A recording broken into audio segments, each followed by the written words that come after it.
नमस्कार दोस्तों, आपका स्वागत है अपने YouTube चैनल PFP में। आज हम बात करने वाले हैं टाटा कंज्यूमर प्रोडक्ट्स के बारे में। शेयर में आग लगती हुई नजर आई है। भारी तेजी शेयर में हमें देखने को मिली, 600 के ऊपर जाता हुआ नजर आया है। एक बहुत ही बड़ी पॉजिटिव न्यूज़ आई है जिसके कारण शेयर में तेजी देखने को मिली है और इतनी अच्छी न्यूज़ है कि इसके कारण कई नए इन्वेस्टर्स यहाँ पर आते हुए नजर आ सकते हैं। तो ऐसे सिचुएशन में क्या हमें निवेश करना चाहिए या नहीं करना चाहिए तो कौन से लेवल पर करना चाहिए, इन सभी चीज़ों के बारे में हम बात करने वाले हैं। लेकिन उससे पहले अगर आपने चैनल को सब्सक्राइब नहीं किया है तो प्लीज़ सब्सक्राइब कीजिए और अगर कुछ बेहतर जानना चाहते हैं, कुछ बेहतर सीखना चाहते हैं तो एज अ मेंबर हमें ज्वाइन करने के बारे में सोच सकते हैं।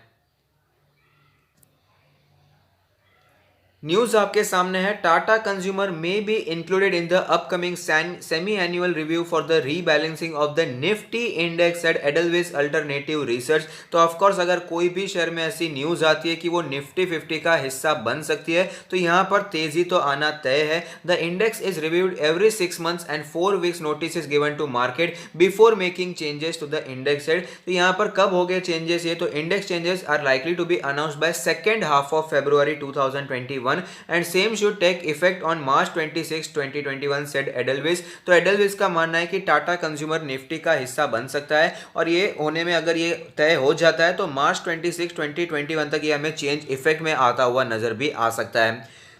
अब इसके चलते ये न्यूज़ आगे उसके चलते तेजी क्यों देखने को मिली है उसका रीजन हम जान लेते हैं। And inclusion in the index would attract 88.7 million worth of flows to Tata Consumer and exclusion for Nifty is likely to lead selling worth of 56.7 million in GAIL shares said Edelweiss। तो एडलविस का मानना है कि गेल को निकलकर Tata consumer को यहाँ पर एंट्री देने वाले हैं, लेकिन इसके चलते इसीलिए ज़्यादा तेज़ी हमें देखने को मिली है क्योंकि ये भले ही न्यूज़ है लेकिन मार्केट में न्यूज़ का भी पूरा फ़ायदा उठाया जाता है, न्यूज़ पे भी रिएक्शन दिया जाता है और उसके कारण हमें तेज़ी देखने को मिलती है या फिर गिरावट भी देखने को मिल सकती है। तो इसमें तेज़ी इसीलिए देखने को मिली क्योंकि कई ऐसे म्यूचुअल फंड है, कई ऐसे इंडिविजुअल इन्वेस्टर्स भी हैं जो कि सिर्फ और सिर्फ निफ्टी 50 को फॉलो करते हैं। निफ्टी 50 में एक शेयर को जितना वेटेज दिया गया है वो भी अपने कैपिटल को उतना ही वेटेज दे देते हैं। निफ्टी 50 इंडेक्स फंड जैसे हो गया, तो ये इंडेक्स फंड जो होते हैं वो जो प्रॉपर इनका जो वेटेज होता है एनएससी जो डिसाइड करती है उसी के हिसाब से इन्वेस्टमेंट करते जाते हैं। तो ऑफकोर्स अगर टाटा कंज्यूमर यहाँ पर एंटर हो रहा है तो उसके चलते बहुत ही ज़्यादा इन्फ्लोज हमें आते हुए नजर आएंगे और इसके चलते आज हमें शेयर में तेजी देखने को मिल रही है।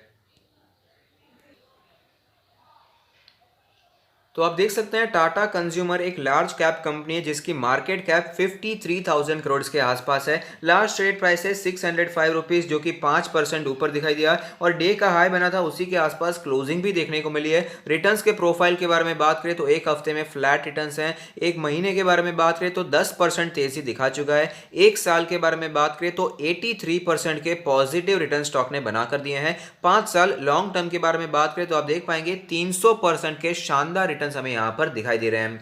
की मैट्रिक्स के बारे में बात करें तो इसका वैल्यूएशन बहुत ही महंगा दिखाई देता है। पीई रेशियो 97.26 हो चुका है, ऑलमोस्ट 100 के आसपास पहुंच चुका है जो कि सेक्टर से डबल दिखाई दे रहा है। प्राइस टू बुक रेशियो के बारे में बात करें तो यहां पर 3.56 है जो कि सेक्टर का प्राइस टू बुक 10.28 दिखाई देता है। डिविडेंड यील्ड के बारे में बात करें तो 0.46% की डिविडेंड यील्ड है जबकि सेक्टर का डिविडेंड 1.56% हमें दिखाई देता है। कंपनी के फाइनेंशियल ट्रेंड के बारे में बात करें तो आप देख पाएंगे फाइनेंशियल ट्रेंड लगातार हमें ऊपर जाता हुआ नजर आता है। 2017 में 6.91 थाउजेंड करोड़ का रेवेन्यू देखने को मिला था जो कि बढ़कर 2020 में 9.75 थाउजेंड करोड़ का हो चुका है। रेवेन्यू तो बढ़ रहा है, वहां पर तो ग्रोथ देखने को मिल रही है लेकिन प्रॉफिट्स में इतनी ज़्यादा ग्रोथ हमें देखने को नहीं मिली है। अब प्रॉफिट्स देख पाएंगे 2017 से हमें बढ़कर 2020 में मार्जिनली हमें बढ़ते हुए नजर आ रहे हैं जबकि 2018 में जो प्रॉफिट्स यहाँ पर हमें दिखाई दे रहे थे उससे कम प्रॉफिट 2020 में रजिस्टर हुए हैं। तो आप समझ सकते हैं प्रॉफिट में ज़्यादा ग्रोथ हमें देखने को नहीं मिल रही है, प्रॉफिट्स हमें यहाँ पर कॉन्सोलिडेट करते हुए नजर आते हैं। कंपनी के फंडामेंटल्स पर एक बार जल्दी से नजर डाल देते हैं। ऑपरेटिंग मार्जिन का परसेंटेज है जो कि है 12.05 जो कि पिछले साल से इंप्रूव हुआ है, अच्छी बात है। नेट प्रॉफिट मार्जिन के बारे में बात करें तो वो गिरता हुआ नजर आ रहा है, 6.5 से गिरकर 5.5 हो चुका है। तो ये बिल्कुल भी अच्छी बात नहीं है, नेट प्रॉफिट मार्जिन कम दिखाई दे रहा है और उसमें भी कम होता हुआ नजर आता है। आरओई के बारे में बात करें तो आप देख पाएंगे आरओई 5.5 से गिरकर 3.3 हो चुका है, बहुत ही पुअर आरओई दिखाई दे रहा है। आरओसी के बारे में बात करें तो यहाँ पर भी ऐसी ही सिचुएशन दिखाई दे रही है, 8 8.66 से गिरकर 7.03 हो चुका है। रिटर्न ऑन एसेट्स के बारे में बात करें तो यहाँ पर भी पुअर कंडीशन दिखाई देती है, 3.7 से गिरकर 2.48 हो चुका है। एफएमसीजी कंपनी है, अगर आप दूसरे एफएमसीजी स्टॉक्स हैं इसे कंपेयर करेंगे तो आपको पता चलेगा कि इसके जो रिटर्न रेशियोज हैं बहुत ही पुअर दिखाई देते हैं। इसे आप एचयूएल, नेस्ले, डाबर के साथ कंपेयर कर सकते हैं, आपको खुद यहाँ पर पता चल जाएगा। लिक्विडिटी रेशियोज के बारे में बात करें तो करंट रेशियो 2.87 है, क्विक रेशियो 2.01 है, तो लिक्विडिटी की कोई भी इशू हमें यहाँ पर दिखाई नहीं दे रही है। लेवरेज रेशियो के बारे में बात करें तो 0.15 से गिरकर 0.09 हो चुका है, तो ये अच्छी बात है।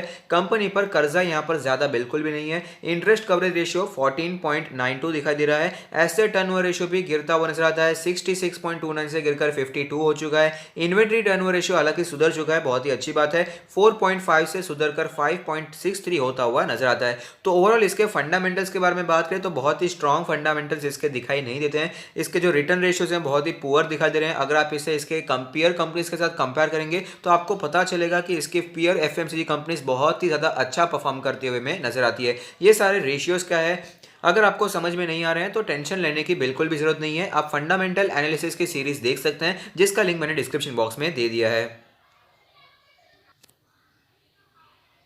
तो आप देख सकते हैं हम टाटा कंज्यूमर के चार्ट्स पर आ चुके हैं, जहां पर हमें पता चलता है कि 210 220 के आसपास मार्च के समय सपोर्ट लेने के बाद अच्छी तेजी दिखाई, और आप देख सकते हैं फिलहाल स्टॉक 600 के भी ऊपर हमें ट्रेड करता हुआ नजर आ रहा है। भारी तेजी स्टॉक में हमें यहां पर दिखाई दे रही है। करंट सिचुएशन के बारे में बात करें तो क्लियरली एक ब्रेकआउट की सिचुएशन दिखाई देती है। अपने पुराने ऑल टाइम हाई को तोड़कर स्टॉक हमें ऊपर जाता हुआ नजर आता है, जो कि ऑफकोर्स एक अच्छी बात है। इंडिकेटर्स के बारे में बात करें तो मनी फ्लो इंडेक्स का नंबर 66.51 है, जो कि हमें काफी स्ट्रांग दिखाई दे रहा है। अगर बात करें इसके आरएसआई के नंबर के बारे में तो आरएसआई का नंबर 71.77 है, जो कि ऑलरेडी ओवरबॉट सिचुएशन में एंटर कर चुका है। अगर बात करें एमएससीडी के सिचुएशन के बारे में तो एमएससीडी में जो क्रॉसओवर देखने को मिल रहा है, आज ही यहां पर हमें बुलिश क्रॉसओवर का निर्माण होता हुआ नजर आ रहा है, जो कि दर्शा रहा है कि यहां पर हमें तेजी देखने को मिल सकती है। अगर बात करें इसके बॉलिंजर बैंड के बारे में तो बॉलिंजर बैंड के अपर बैंड पर क्लोजिंग दिखाई है, मीडियन है 561 का लेवल, लोअर बैंड है 516 के आसपास का लेवल। पिवट पॉइंट्स के बारे में बात करें तो पिवट लेवल 523 का लेवल है, पिवट सपोर्ट 502 का है। आज एक रेजिस्टेंस तो टूट चुका है, तीसरा पिवट रेजिस्टेंस एक्चुअली 637 के आसपास का दिखाई देता है। ऑल टाइम चार्ट के बारे में बात करें जहां पर एक कैंडल 1 मंथ को रिप्रेजेंट करेगी, जिससे हमें पता चलेगा कि स्टॉक ने कैसी मूवमेंट बना कर दी है। तो आप देख पाएंगे मल्टी बैगर स्टॉक रहा है, शानदार रिटर्न स्टॉक ने बना कर दिए हैं। स्पेशली 2019 के बाद तो स्टॉक बहुत ही ज्यादा भागता हुआ नजर आ रहा है। उसका रीजन भी है कि Tata consumer, Tata global beverages हुआ करता था, उसमें टाटा केमिकल से यहाँ पर डीमर्जर हुआ, जिसके कारण टाटा कंज्यूमर प्रोडक्ट्स नाम दिया गया, और यहाँ पर बिजनेस में हमें ट्रांसफॉर्मेशन देखने को मिला, जिसके कारण स्टॉक में हमें भारी तेजी देखने को मिली, और आप देख सकते हैं स्टॉक बहुत ही ज्यादा ऊपर जाता हुआ हमें नजर आया है। तो ऐसी सिचुएशन में क्या यहाँ पर निवेश करना चाहिए या नहीं करना चाहिए, तो सबसे पहले ये समझ लेते हैं कि तेजी हमें क्यों देखने को मिली है। तो एक रीजन तो मैंने आपको बता दिया कि इतनी तेजी हमें इसीलिए देखने को मिल रही है क्योंकि डीमर्जर, टाटा केमिकल से एक पार्ट डीमर्ज हुआ और टाटा ग्लोबल बेवरेजेस के साथ जोड़ा गया था, और उसका नाम दिया गया टाटा कंज्यूमर प्रोडक्ट्स, यानी कि जो इसका टी का बिजनेस था और साथ ही साथ दूसरे जितने भी एफएमसीजी प्रोडक्ट्स थे वो इसी अंडर टाटा कंज्यूमर प्रोडक्ट्स के अंदर अब काम करने वाले हैं। तो इसके कारण हमें तेजी देखने को मिली है, यहाँ पर बिजनेस हमें ईज होता हुआ नजर आया था। और दूसरा रीजन जो मैं आपको बता सकता हूँ वो ये है कि कंपनी ने कहा है, कंपनी के मैनेजमेंट ने कहा है कि आगे आने वाले एक साल में हम हमारी जो डायरेक्ट रीच है उसे डबल करना चाहते हैं। तो ये बहुत ही पॉजिटिव बात है। और एक तीसरी बात मैं ये बता सकता हूँ, ये सेंटिमेंटल बात है, हालांकि इतना ज्यादा इसमें वेटेज नहीं है, लेकिन फिलहाल आपको पता होगा तो आत्मनिर्भर भारत की बातें चल रही थी, उसका नारा हमें यहाँ पर चलता हुआ नजर आता था, जिसके कारण नेस्ले और एचयूएल जैसे स्टॉक्स में भी हमें सेंटिमेंटल गिरावट देखने को मिली, सेंटिमेंटल वीकनेस देखने को मिल रही थी, और जो भी इंडियन एफएमसीजी कंपनीज थे वो दौड़ते हुए नजर आ रहे थे। इसका रीजन ये ज्यादा नहीं है, लेकिन फिर भी एक रीजन है, इसलिए मैंने आपको बता दिया है।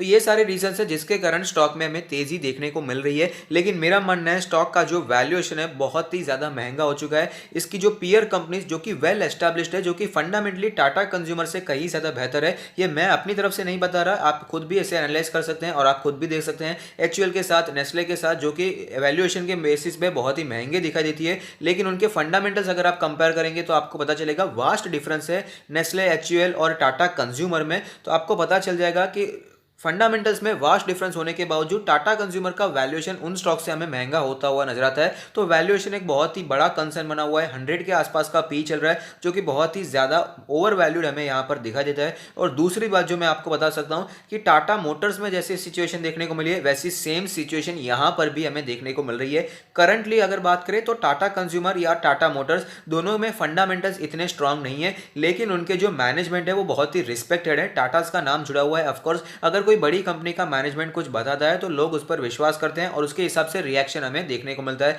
तो टाटा मोटर्स में बोल दिया कि 3 साल में कंपनी को डेट फ्री बना देंगे। ऑफकोर्स उनकी प्लानिंग होती है, उसमें मैं कोई डाउट नहीं कर रहा हूं, और उसी के कारण शेयर में हमें तेजी देखने को मिली। और टाटा कंज्यूमर भी ऐसा ही हुआ है कि यहाँ पर 1 साल में हम अपनी रीच बढ़ा देंगे, डबल कर देंगे, जिसके कारण शेयर में हमें तेजी देखने को मिल रही है। ये दोनों बातें जो है अभी फिलहाल हमें पेपर पर बातें दिखाई दे रही है। फिलहाल ग्राउंड कुछ नहीं दिखा देता, वर्क नहीं दिखा देता, फंडामेंटल बैकअप फिलहाल हमें यहाँ पर दिखाई नहीं दे रहा है। इसीलिए मेरा मानना है कि इसका वैल्यूएशन ऑलरेडी काफी हो चुका है। और आपको यह भी पता होना चाहिए कि एफएमसीजी की अगर दूसरी कंपनी से आप लेते हैं, डाबर हो गया, एचएल हो गया, मैरिको हो गया, नेस्ले हो गया, उनकी जो प्रोडक्ट की रेंज है वो भी ज्यादा है। और टाटा कंज्यूमर अभी भी ज्यादातर टी में कामकाज करता है। इसकी पीयर कंपनीज की लिस्ट भी अगर आप देखेंगे तो आपको वहां पर टी कंपनी ज़्यादा दिखाई देंगी। तो इसीलिए मेरा मानना है थोड़ा सा डिफरेंस भी है और इसका वैल्यूएशन भी काफ़ी ज़्यादा हो चुका है। तो यहाँ पर मैं इन्वेस्टमेंट करना थोड़ा सा मुझे ज़्यादा रिस्क दिखाई देता है, लेकिन फिर भी अगर आप इन्वेस्टमेंट करना चाहते हैं तो मेरे हिसाब से इसका जो पुराना सपोर्ट हमें दिखाई दिया था 470 के आसपास का लेवल, ये काफ़ी अच्छा लेवल हो सकता है। अगर आपको स्टॉक में गिरावट देखने को मिले तो इस लेवल पर आप इसमें खरीदने के बारे में सोच सकते हैं,